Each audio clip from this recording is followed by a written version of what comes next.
notre Père Céleste, nous te remercions ce matin, Seigneur, parce que tu nous as encore donné la grâce, le souffle de vie, de venir dans ta maison pour exprimer, Seigneur Jésus, l'amour que tu as placé dans ton Fils en venant dans le monde pour mourir pour chacun de nous, Seigneur. C'est pourquoi nous sommes ici. Ô Dieu Tout-Puissant, pour témoigner, Seigneur Jésus, de cet amour que tu nous as transmis. Ô Dieu, souviens-toi, Père, ce matin, Seigneur Jésus, tes enfants ont élevé les mains, ont parlé, Seigneur Jésus. Maintenant, Père, prends le contrôle, Seigneur Jésus, de tous ces mots, ces phrases formulées, Seigneur Jésus, à ton endroit et exauce leurs prières. Permets qu'ils soient des modèles, que leur vie puisse témoigner du Saint-Esprit, des fruits de la parole. Garde-nous, Seigneur Jésus, du début à la fin. Bénis aussi notre pasteur, bénis les diacres, bénis chacun, Seigneur Jésus. Nous remettons, Seigneur Jésus, ce service en tes mains. Prends le contrôle de ceux qui sont en chemin, de ceux qui sont déjà ici, et que tout ce qui sera fait soit sous ton contrôle. Au nom de Jésus-Christ, nous avons ainsi prié. Amen. On acclame le Seigneur Jésus.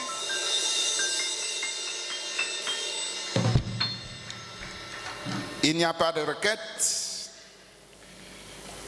Nous allons chanter pour aborder la parole. Et remplis-moi chaque jour d'amour, comme je marche avec la colombe. Laisse-moi marcher avec chant et sourire.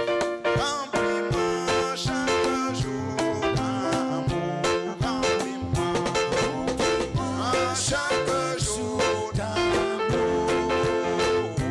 Comme je marche avec la colombe.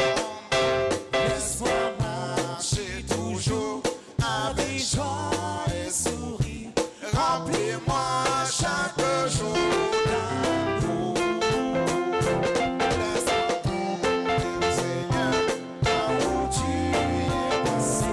Je vais conduire vers le ciel. Là tout dans la joie, aux gens attendent. Remplis-moi chaque jour d'amour. Remplis-moi chaque jour d'amour. Comme je marche avec ma colombe. Laisse-moi marcher toujours avec joie et sourire. Remplis-moi chaque jour d'amour. Remplis-moi chaque jour d'amour. Comme je marche avec ma colombe. Laisse-moi marcher toujours avec joie et sourire. Remplis-moi chaque jour d'amour. Garde-moi à côté de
lire la parole.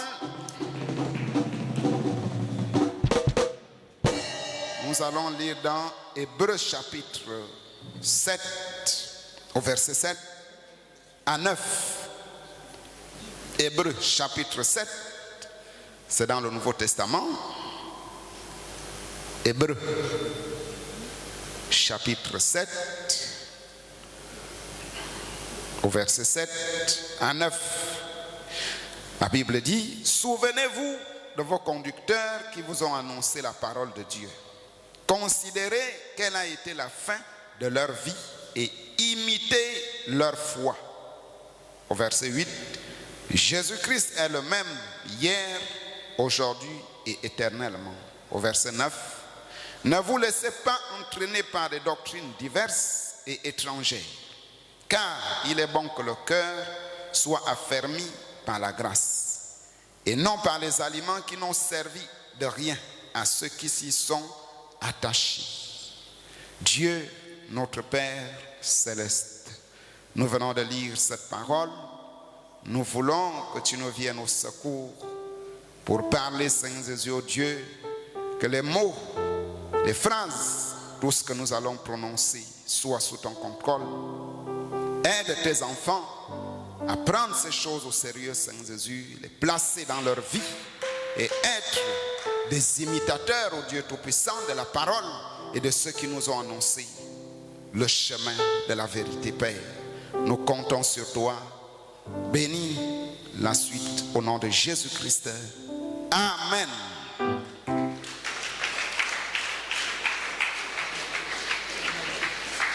Prenez place. Une acclamation pour notre Dieu. On acclame très fort le Seigneur Jésus-Christ. Alors, qui peut nous rappeler le thème que nous sommes en train d'aborder? Comme toujours, qui peut nous rappeler rapidement? Oui? Les influences. Les influences. C'est quoi une influence? Qu'est-ce qu'une influence? C'est une personne qui copie l'autre. Ça, c'est un exemple. Une personne qui copie une autre personne. C'est quoi une influence? Oui? C'est une force qui te domine et qui te malmène. C'est une force qui te dirige, qui te fait faire des actions que tu ne te rends pas compte. On acclame le Seigneur Jésus. C'est une force extérieure qui vient modifier ton comportement. Si tu étais chrétien et que cette force vient de Satan, tu deviens païen automatiquement. Donc tu as subi une influence qui vient d'ailleurs. C'est ça une influence. Donc c'est une action, c'est une force autre que celle qui est en toi. Tu marchais bien, tu n'insultais pas les gens, mais dès que tu vois quelqu'un insulter, une fois, deux fois, toi aussi tu vas commencer à insulter les gens. Pourquoi? Parce que tu as vu ça ailleurs. Donc tu as été influencé. Mais est-ce qu'on peut repousser l'influence? Est-ce qu'on peut ne pas faire ce qu'on voit ou bien ce qu'on entend? Par exemple, au quartier, vous passez, vous entendez la musique du monde. Qui a déjà écouté la musique du monde au bar pendant que vous passez? Mais est-ce que vous êtes obligé de chanter ça? Frère, est-ce que tu es obligé de chanter? Non. Non. Qu'est-ce qu'on fait? Tu es en train de passer, papa t'a envoyé acheter le jus chez le boutiquier. Pendant que tu passes, tu écoutes un chant du monde. Ils ont mis le baffle. Oui. Il faut s'éloigner. Il faut simplement s'éloigner. Il faut ne pas prêter attention. Tu fais comme si rien n'était. Mais si tu mets l'oreille, tu écoutes, tu t'arrêtes même, tu commences à écouter, après ça rentre en toi, toi aussi tu vas chanter ça. Tout de suite tu te laisses influencer. Donc c'est ça l'influence. Et le sujet c'était quoi? On était à quel sujet? Pour ceux qui notent. Oui, la sœur, il y a toujours des enfants qui n'ont pas de cahier. Votre témoignage. Votre témoignage. Et qu'est-ce qu'on a dit? C'est quoi le témoignage? Votre témoignage, c'est quoi? Oui? On avait dit que par votre témoignage, quelqu'un d'autre peut venir à l'église. Un exemple, par votre façon d'être, votre façon de parler, votre façon de traiter les gens, quelqu'un peut dire, je veux venir à ton église. Mais si tu es arrogant, impoli, tu insultes les gens, tu fais les bagarres au quartier, est-ce que les gens voudront venir à ton église? On va dire, lui aussi il est comme les autres. On va insulter l'église, on va t'insulter, on va même insulter ton pasteur à cause de toi, parce que tu vis mal. Et les gens qui te regardent, s'ils sont de la même église que toi, ils vont aussi commencer à copier ton comportement. Donc tu es en train de les influencer par votre témoignage. On peut savoir que vous êtes chrétien ou bien vous êtes encore païen. Et quelle était la leçon? La leçon c'était quoi? C'est toujours les sœurs, les frères ne notent pas. Oui, ici. Par votre témoignage, vous pouvez influencer quelqu'un d'autre. Par votre témoignage, vous pouvez influencer quelqu'un d'autre. On a dit que votre vie influence quelqu'un. Vous pensez alors que les gens vous regardent. À l'église, on t'observe. Au quartier, on te regarde. Et le prophète dit que votre vie, les actes que vous posez, témoignent mieux de ce que vous êtes. Vous allez dire aux gens, je suis chrétien. Mais au quartier, à la maison, vous vous battez à cause des assiettes. C'est pas mon tour aujourd'hui, je ne lave pas. L'autre va dire non, c'est toi qui dois laver. Allez, bagarre autour des assiettes. Et pourtant, à l'église, vous êtes des chrétiens. Là, vous avez gaspillé le témoignage. Même papa va dire, vous n'êtes pas des chrétiens. Il sera obligé de prendre la chicotte et vous frapper. Alors, qu'est-ce qu'on a dit? On a dit que votre témoignage, nous avons lu dans Matthieu chapitre 5, au verset 14. Jésus dit, vous êtes la lumière du monde. Une ville située sur une montagne ne peut être cachée. On a pris l'exemple, on a dit la nuit. Vous voyez, il y a une ville située sur une montagne. On a dit, on constate qu'il y a la lumière. Parce que c'est la nuit. Il y a les voitures, il y a des lampadaires. On a dit que cette ville ne peut pas être cachée. C'est ce que Jésus a dit. Il a pris l'exemple. Et il a dit que cette ville-là, c'est toi, le chrétien. Partout où tu es, les gens vont savoir qu'il est chrétien. Il y a une scène de la passion du Christ. Quand on prend Jésus, on l'attrape, on commence à le fouetter. Les disciples fuient. Parce que la Bible dit, frappe le berger et les brebis seront dispersées. Lorsqu'on a commencé à taper Jésus, les disciples ont eu peur. Chacun a pris la fuite. Pierre a fui. Jean a fui. Philippe, André, chacun. Allez. Ça devient dangereux. C'est comme si on attaquait le pasteur et tout le monde fuit. À supposer que là où nous sommes là, le pasteur Mosengo ici à la chaire, après l'armée rentre là. Les militaires rentrent ici avec les armes. Ils rentrent là. Allez, où est le pasteur? Ils vont ici à la chaire, ils attrapent le pasteur. Vous allez voir. Ils commencent même à tirer en l'air. Vous allez voir les nacos là cassés, les vitres là. Chacun va prendre la fuite. C'est ce qui s'est passé. Mais Pierre, il a couru un peu. Après, il est retourné. Parce qu'il avait dit à Jésus que jamais on ne pourra pas t'arrêter. Jésus a dit, arrière de moi Satan. Parce que ce que Dieu a déjà dit, ça va s'accomplir. C'est comme ça que Pierre se met à distance. Tout ce qu'on faisait à Jésus, il était là, il regardait. Les gens sont venus. Ils ont regardé Pierre. Ils ont dit, non, toi aussi tu étais avec lui. Comment les gens ont su que Pierre était avec Jésus? Qui peut me répondre?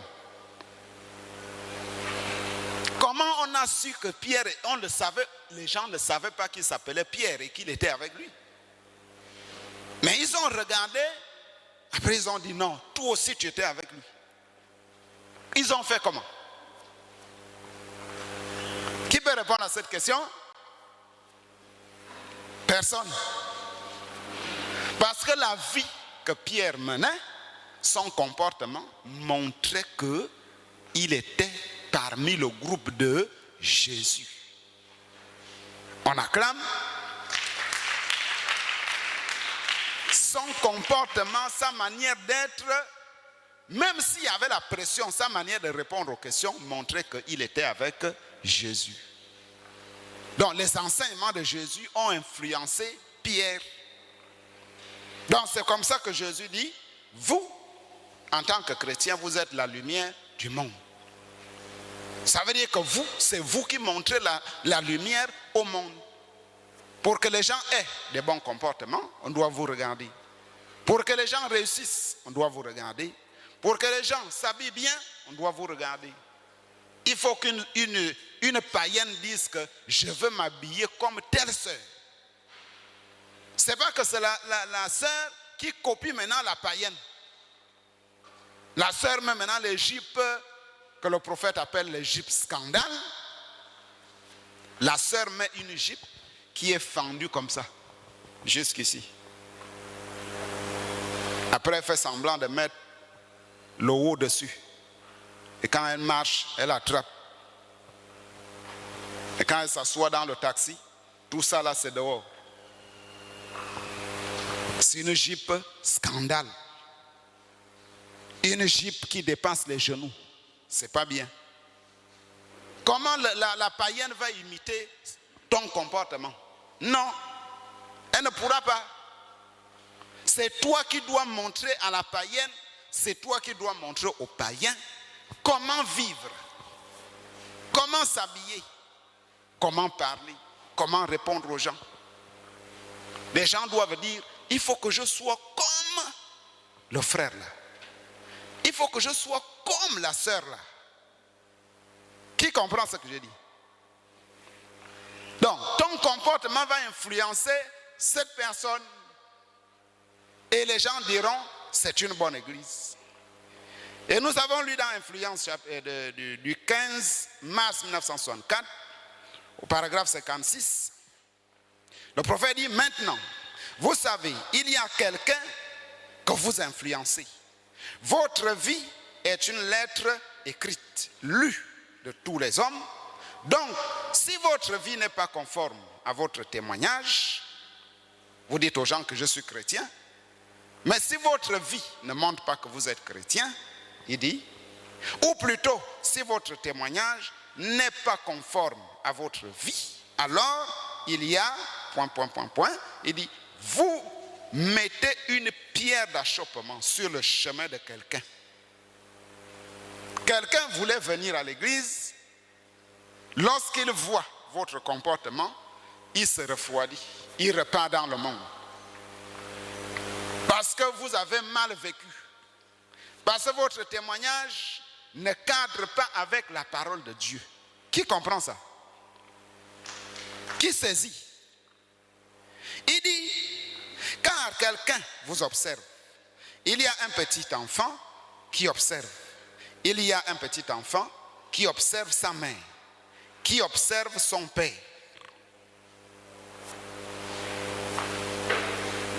Dans les esprits séducteurs du 24 juillet 1955, paragraphe 49, on acclame.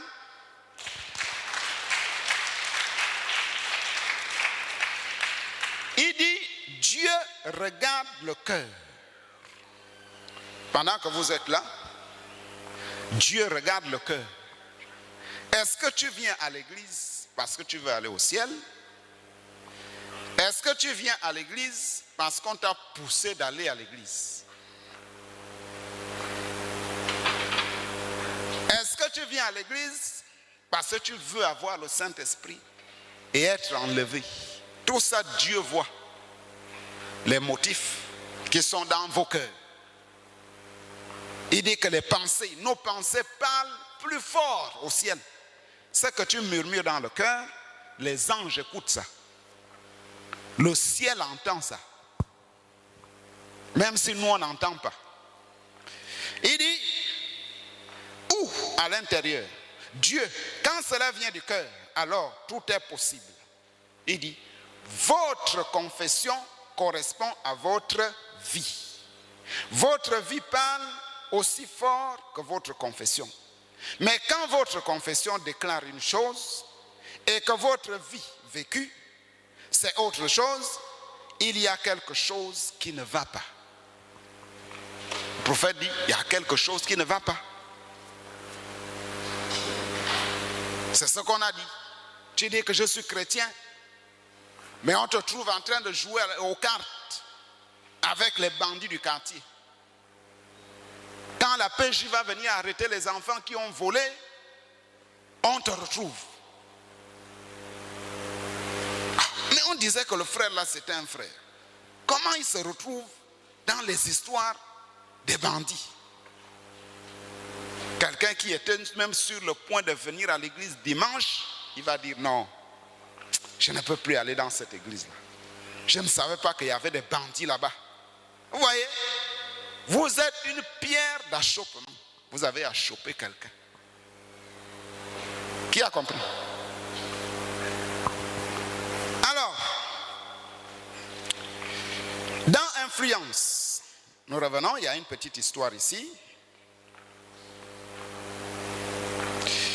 Nous allons sauter. Toujours dans influence, au paragraphe 57. Le prophète dit, il y a quelques années, écoutez bien cette histoire, ça va vous aider. J'ai lu un petit article, donc il a lu ça, je ne sais pas si c'est dans le journal, à Noël, qui était, ça m'avait vraiment touché, c'était triste. Il s'agissait d'un homme qui était sorti pour visiter. C'était un brave homme. En réalité, il ne buvait pas. Donc cet homme-là, pendant les fêtes de Noël, les gens fêtent dans chaque maison, il y a la fête. Vous savez que c'est souvent comme ça, non? On donne les cadeaux aux enfants, les gens sont en joie. Donc cet homme-là, il ne buvait pas le vin. Sûrement que c'était même un chrétien. Il a dit, bon, je vais sortir un peu pour aller visiter les amis.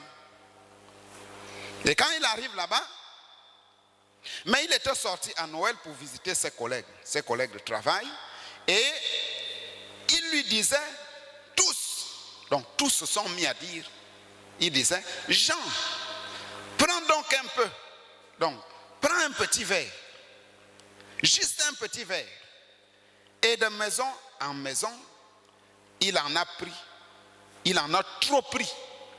Donc il est allé dans une maison, on lui a dit, prends un petit verre. On lui a donné un petit verre de vin. Il a bu. Il arrive dans une autre maison, on lui dit, prends encore un petit verre. Peut-être la régale, il a bu. Quand il arrive à peut-être en Zion ou bien je ne sais où, on lui dit, prends encore un petit verre. Lui voici en train de boire beaucoup de verre. Alors, qu'est-ce qui lui arrive? Et de maison en maison, il en a trop pris. Puis, il fallait qu'il rentre chez lui. son petit garçon, donc il était sorti avec son petit garçon, et son petit garçon était avec lui. Et au moment de traverser le parc, il a perdu de vue le petit garçon. Il s'est retourné.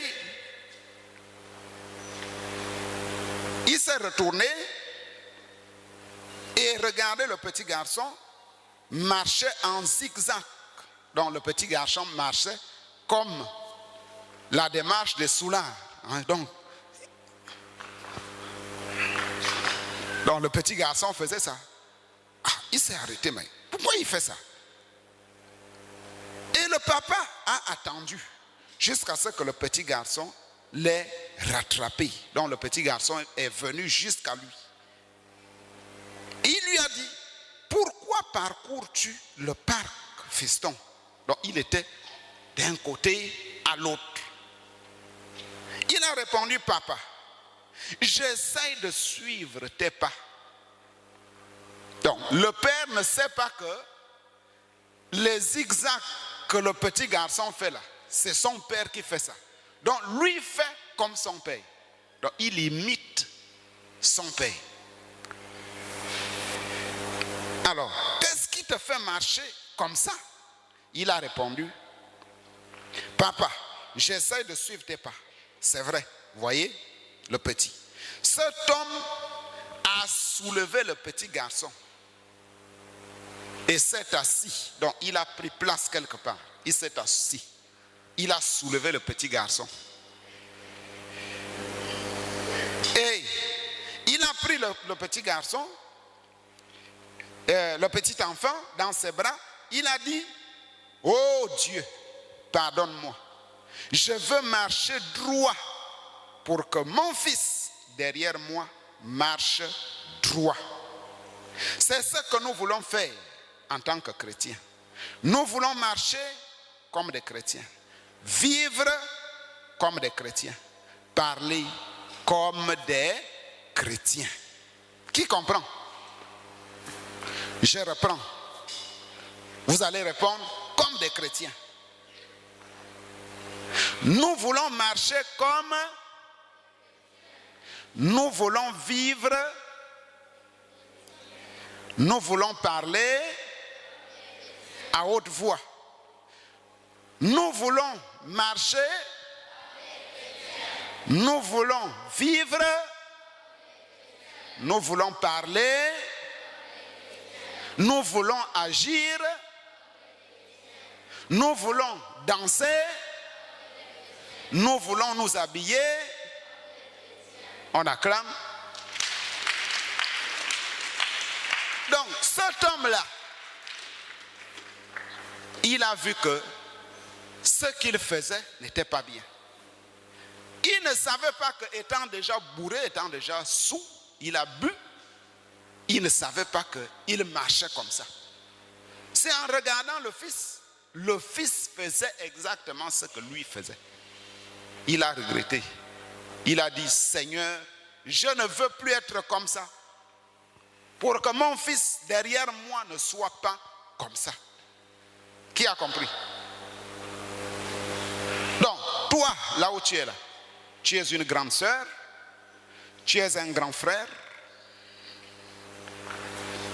Le petit frère derrière toi, ou bien la petite sœur, ce qu'il te voit faire, lui aussi il va faire. Si tu manques beaucoup, par exemple, tu vous restez à la maison la journée, tu dis, mets-toi à la porte, regarde si maman va arriver. Tu vas dans la chambre, tu fouilles le sac. Il voit comment tu fais. Il voit. Tu fouilles le sac, tu prends 5 000 ou bien 1 000 francs. Vous allez chez le boutiquier. Il dit non, il ne faut pas dire. Si on demande qui a pris les 1 000 francs, ne dis pas. Vous allez chez le boutiquier, vous prenez le pain, vous prenez le jus, vous mangez, vous essuyez les bouches. Vous venez là. Vous êtes là. Maman arrive le soir ou bien demain, elle commence à fouiller son sac. Mais qui a pris 1 000 francs ici? 1 000 francs a disparu dans le sac. C'est qui? Vous commencez à vous regarder. Qui a pris? Personne. C'est toi qui as commencé. Tu as dit, mets-toi à la porte pour surveiller maman. Donc en faisant ça, le petit frère, demain, lui aussi va faire. Donc ce que tu fais là, tu es en train de lui enseigner le vol. Maintenant, demain, lui aussi va devenir voleur. Donc il a imité ton comportement. Qui a compris? C'est pour toi, ta manière de te coiffer, ta manière de parler aux gens.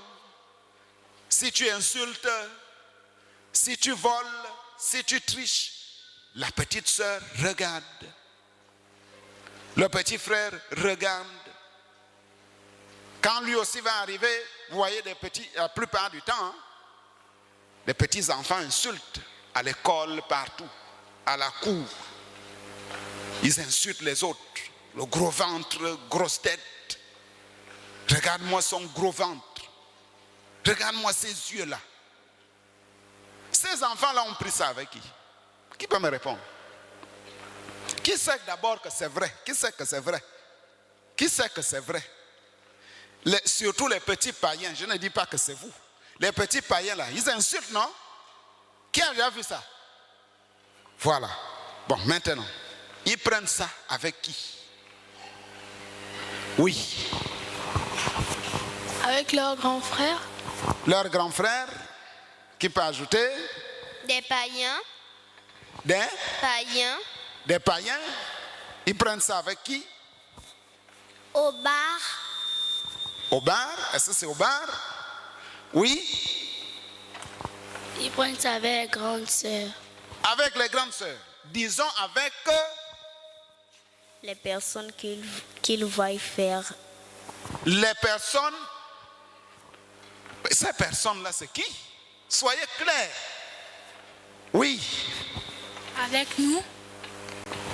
Prendre ça avec leurs amis. Les personnes avec qui ils vivent. Non, vous n'êtes pas clair. Ils prennent ça avec qui? Ils prennent ça avec leurs parents. On acclame, c'est avec les parents. C'est avec les parents. La mère prend l'enfant. Regarde-moi la grosse tête. Bah. Regarde-moi sa vilaine tête là. Mais l'enfant, il met ça dans la tête. Hein? Quand il va arriver au quartier là-bas, ou bien à la cour, ils sont en train de jouer aux billes. L'autre a fait l'erreur. Regarde-moi sa vilaine tête là. Il a pris ça où? Avec la mère.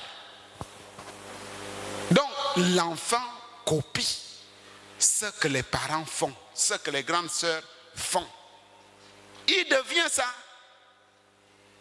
C'est à cause de ça qu'on vous dit, ne regardez pas les séries télévisées, les films et tout ça. Parce que les choses que vous allez voir à la télé, vous allez chercher à les faire. Qui a compris? On acclame le Seigneur Jésus. Voilà comment on a bouclé avec votre témoignage. Nous commençons un autre sujet ce matin. Le sujet de ce matin,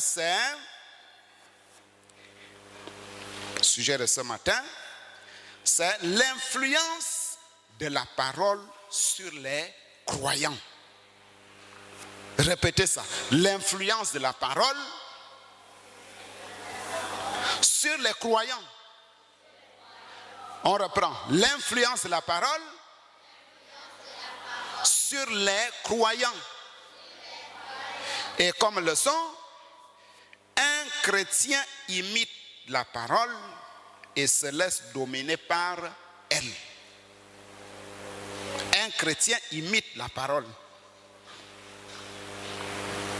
et se comporte selon la parole. C'est ça la leçon. Alors, c'est quoi un chrétien? Qu'est-ce qu'un chrétien? Beaucoup de gens disent, je suis chrétien. Oui, il y a un doigt là-bas. C'est quoi un chrétien?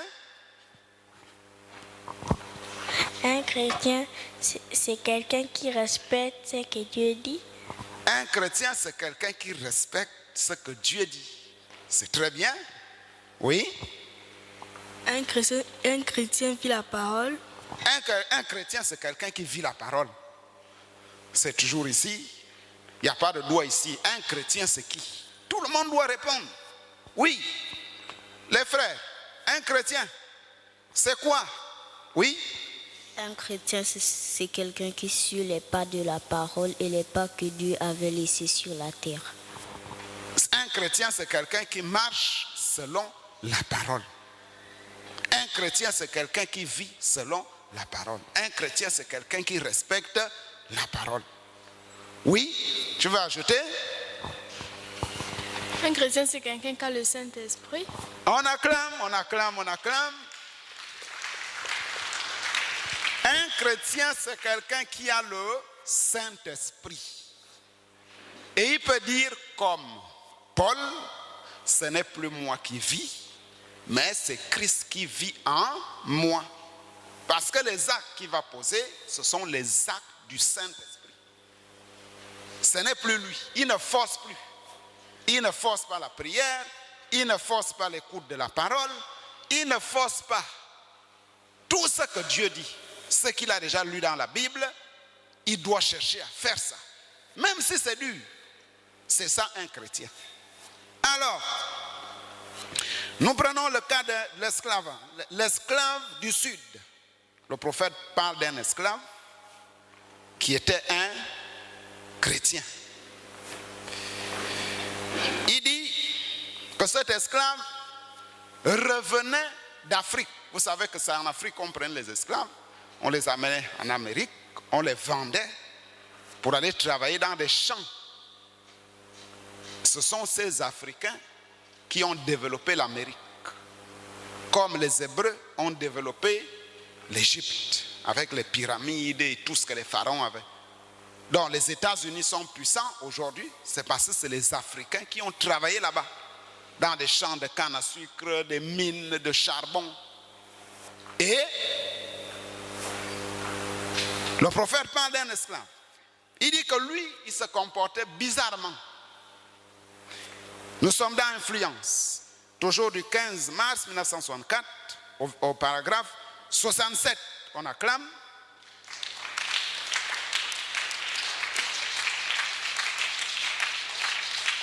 Vous allez voir ce qu'il dit.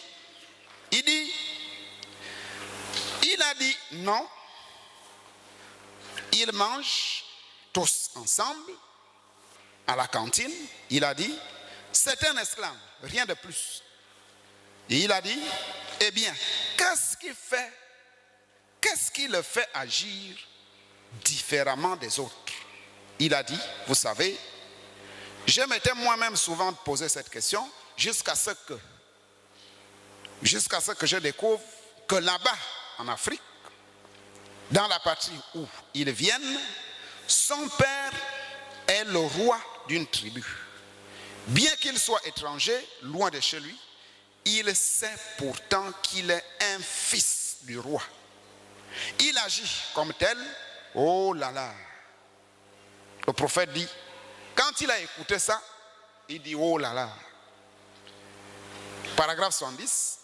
Que devraient faire les chrétiens? Nous sommes des fils et des filles du roi. Ce roi-là, c'est qui? Nous sommes les fils du roi. Le roi, c'est qui? C'est Jésus. Jésus-Christ. On acclame. Nous sommes les fils du roi, le roi des rois. Bien que nous soyons étrangers, ici, agissons comme des fils et des filles. Femmes, il dit, laissez pousser vos cheveux. Arrêtez de porter ces vêtements que vous portez, ces vêtements immoraux. Et tout, hommes, redevenez ce qu'un homme devrait être. Agissez comme des fils et des filles de Dieu. Vous êtes étrangers ici. Ici sur la terre, nous sommes des étrangers. Nous ne sommes pas venus ici pour rester éternellement. Nous sommes venus et un temps nous allons partir. Mais après le jugement dernier, après tout, nous allons revenir vivre sur la terre. Mais pour le moment, chaque être humain, soit tu passes par la mort, ou bien tu passes par l'enlèvement. Deux choses. Au paragraphe 71, il dit, vous influencez, il dit, voyez l'influence que cet homme exerçait sur tous les autres, son moral gardait haut les espoirs des autres. Ça veut dire que les autres regardaient son comportement. Lui n'était jamais comme, il ne se comportait pas comme un esclave. Il était toujours tranquille, il chantait. On lui dit fais ça, il fait. Il ne boude pas. Comme certains chrétiens. Venir à l'église, c'est un problème. Il va donner toutes les raisons du monde. Je n'avais pas de taxi. Je n'avais pas des habits. Mais tu es à Libreville. Tu ne peux pas dire que je n'avais pas de taxi. Tu marches. Lève-toi à 5 heures du matin, marche pour arriver à l'église. Si on dit il y a 5 milliards au PK 11 ou bien au PK 27, celui qui arrive le premier prend les 5 milliards. Vous allez voir tout Libreville.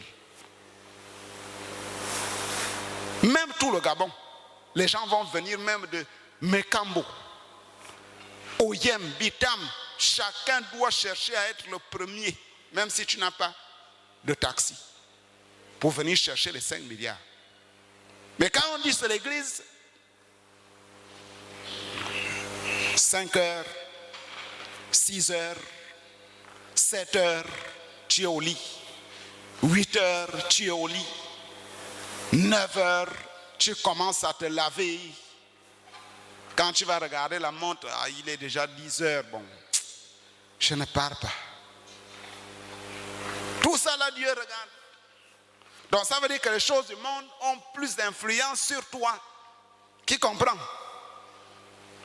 Un enfant de l'école dimanche doit faire la pression à ses parents. Je dois aller à l'église. Je dois aller à l'église. Je dois arriver à l'heure. Le parent saura que tu es sérieux. Dans 2 Corinthiens chapitre 3, au verset 2, la Bible dit, c'est vous qui êtes notre lettre, écrite dans nos cœurs, connue et lue de tous les hommes. Paul dit que ce n'est plus la Bible écrite comme ça. Il dit ce n'est plus cette lettre-là. Il dit la lettre devient la personne. Nous lisons la Bible à travers votre comportement. La Bible dit, un chrétien doit avoir l'amour. Quand on voit l'amour en toi, la paix, la joie, la longanimité, la patience, la tempérance, on sait que tu es chrétien. Donc la Bible devient une personne. Qui comprend? Ça veut dire que ce qui est écrit dans la Bible est déjà dans la personne et la personne marche. Le prophète dit, vous êtes une idole en mouvement. Nous allons lire ça. C'est ici. Vous êtes manifestement une lettre de Christ, écrite par notre ministère, non avec l'encre. Il dit, ce n'est plus avec l'encre du stylo. Il dit non. Non avec l'encre, mais avec l'esprit du Dieu vivant. Non sur les tables. Donc ce n'est plus sur la table de pierre que Dieu avait donnée à Moïse. Il dit non. Il dit mais sur les tables de chair, sur les cœurs. Donc la parole a quitté la Bible et est rentrée dans le cœur. Donc vous devenez la Bible en mouvement. Qui a compris? C'est ce que le chrétien doit être. Nous allons lire. Nous allons un peu sauter tout ça. Nous allons lire dans le psaume chapitre 1er. Psaume chapitre 1er. Normalement, ce psaume-là, chaque enfant de l'école du dimanche doit le réciter. Je vous donne ça comme exercice à faire pour le dimanche prochain. Chaque enfant de l'école du dimanche doit me réciter le psaume chapitre 1. Il dit quoi? Il dit, heureux l'homme qui ne marche pas selon le conseil des méchants, qui ne s'arrête pas sur la voie des pécheurs, et qui ne s'assied pas en compagnie des moqueurs, mais qui trouve son plaisir dans la loi de l'Éternel, et qui la médite jour et nuit. Il dit, cet homme-là, il est comme un arbre planté près d'un courant d'eau, qui donne son fruit en sa saison et dont le feuillage ne se flétrit point. Tout ce qu'il fait lui réussit. La Bible dit, vous serez la tête et non la queue. Vous serez en haut et non en bas. Tout ce que cet homme-là fait lui réussit. Nous terminons là. La statue d'un homme parfait, du 14-10-1962, paragraphe 343. On acclame. Le prophète dit, vous savez, les païens se prosternent devant une idole. Les catholiques, ils font les Sainte Marie, les Sainte Joseph, en béton, ou bien en céramique. Ils mettent ça là, ils se prosternent devant Marie. Et d'une façon imaginaire, il croit que ce Dieu imaginaire lui répond. Il dit, c'est du paganisme, c'est le païen, c'est du romanisme. Ils se prosternent devant toutes sortes de saints et tout le reste. Ils ont Saint Cécile, Dieu domestique et tellement d'autres choses comme cela. Ils se prosternent là-devant et ils croient effectivement que cela, d'une manière imaginaire, quel type c'est du véritable Dieu vivant. Il dit, mais quand nous, non pas d'une manière imaginaire, mais nous prosternons devant un Dieu vivant, une vertu vivante, une connaissance vivante, une patience vivante, une piété vivante, une puissance vivante, venant par le Dieu vivant, cela fait d'un homme vivant une image vivante. La stature de Dieu. Donc, quand vous avez toutes les vertus de Dieu, vous devenez Dieu en mouvement. La Bible dit, vous êtes des dieux, mais vous mourrez comme des hommes. Qui a déjà lu ça dans la Bible? Qu'est-il en train de faire? Les mêmes choses que Jésus a faites, marchant de la même manière que lui, faisant les mêmes choses que lui, parce que ce n'est pas quelque chose d'imaginaire, il y a une réalité qui le démontre.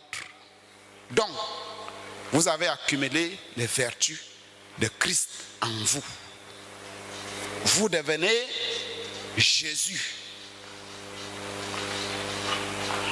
Je vous ai dit la fois dernière que le fou en RDC,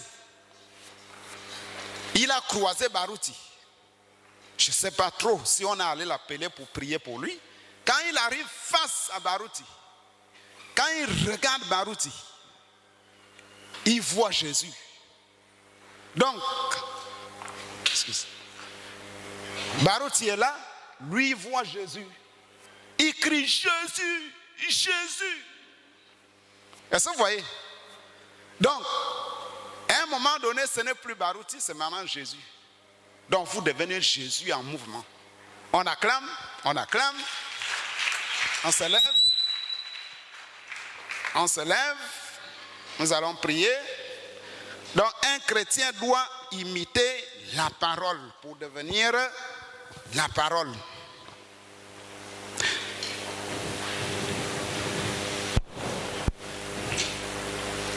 Remplis-moi chaque jour d'amour, comme je marche avec la côte.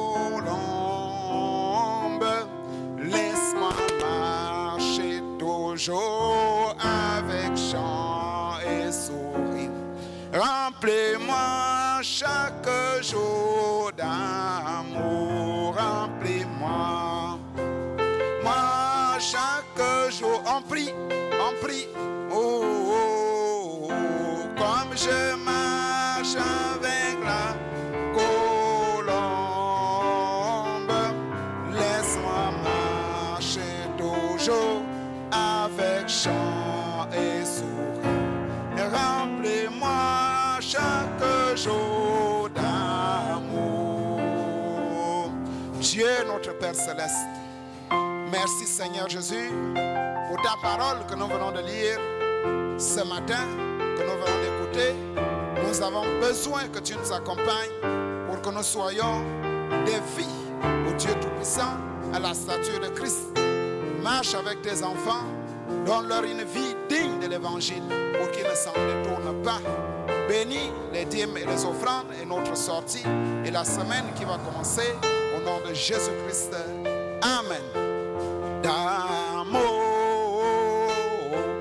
comme je marche avec la colombe, laisse-moi marcher toujours avec son